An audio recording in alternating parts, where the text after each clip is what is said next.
they pledge allegiance to our flag.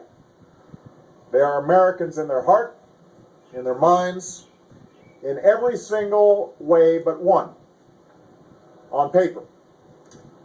They were brought to this country by their parents, sometimes even as infants, and often have no idea that they're undocumented until they apply for a job, or a driver's license, or a college scholarship. Put yourself in their shoes. Imagine you've done everything right your entire life. Studied hard, worked hard, maybe even graduated at the top of your class, only to suddenly face the threat of deportation to a country that you know nothing about, with a language that you may not even speak. That's what gave rise to the DREAM Act.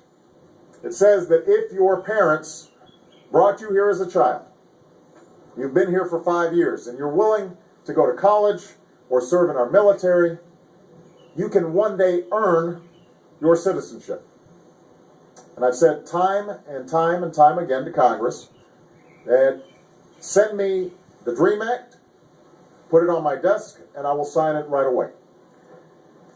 Now, both parties wrote this legislation, and a year and a half ago, Democrats passed the DREAM Act in the House, but Republicans walked away from it. It got 55 votes in the Senate, but Republicans blocked it.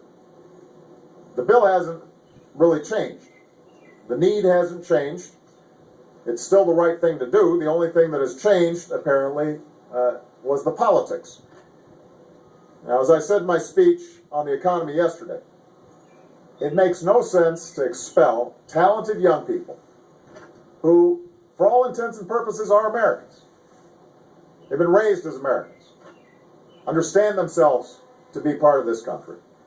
To expel these young people who want to staff our labs or start new businesses or defend our country simply because of the actions of their parents or because of the inaction of politicians.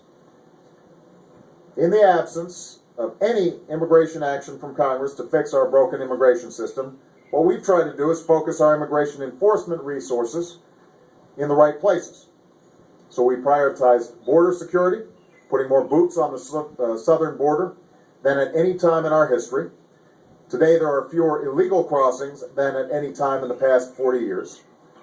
We focused and used discretion about whom to prosecute, focusing on criminals who endanger our communities rather than students who are earning their education. And today, deportation of criminals is up 80%. We've improved on that discretion carefully and thoughtfully. Well, today, we're improving it again.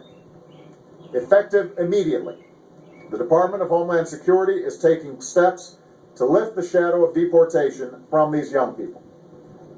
Over the next few months, eligible individuals who do not present a risk to national security or public safety will be able to request temporary relief from deportation proceedings and apply for work authorization. Now, let's be clear. This is not amnesty. This is not immunity. This is not a path to citizenship. It's not a permanent fix. This is a temporary stopgap measure that lets us focus our resources wisely while giving a degree of relief and hope to talented, driven, patriotic young people. It is the right thing to do. Excuse me, sir.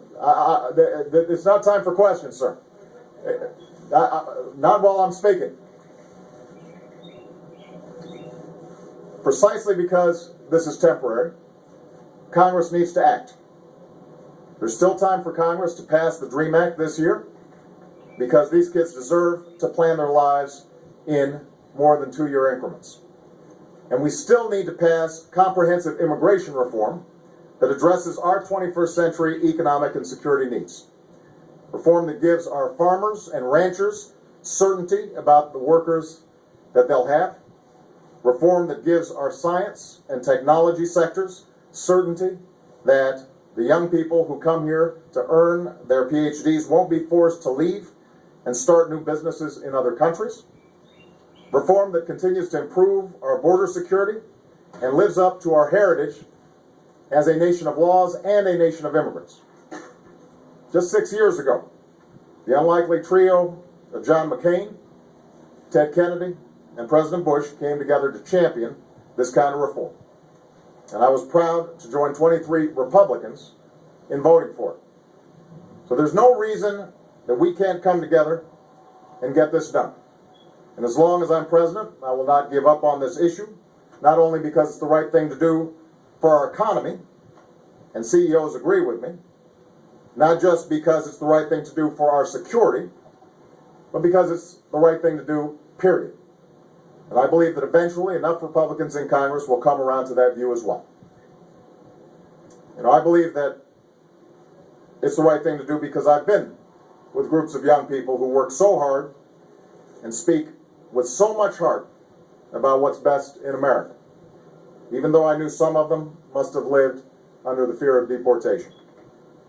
I know some have come forward at great risks to themselves and their futures in hopes it would spur the rest of us to live up to our own most cherished values. And I've seen the stories of Americans in schools and churches and communities across the country who stood up for them and rallied behind them and pushed us to give them a better path and freedom from fear, because we are a better nation than one that expels innocent young kids. And the answer to your question, sir, and the next time I prefer you let me finish my statements before you ask that question, is this is the right thing to do for the American people. Baby, I didn't ask for an argument. I'm answering your question. It is the right thing to do for the American people, and here's why. Here's the reason. Because these young people are going to make extraordinary contributions and are already making contributions to our society. I've got a young person who is serving in our military, protecting us and our freedom. The notion that in some ways we would treat them as expendable makes no sense. If there's a young person here who has grown up here and wants to contribute to this society, wants to maybe start a business that will create jobs for other folks who are looking for work, that's the right thing to do.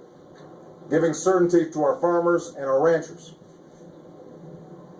Making sure that in addition to border security, we're creating a comprehensive framework for legal immigration. These are all the right things to do. We have always drawn strength from being a nation of immigrants, as well as a nation of laws, and that's going to continue. And my hope is that Congress recognizes that and gets behind this effort. All right? Thank you very much, everybody. Specifically ruled this out for last year. What about American workers who are unemployed when you import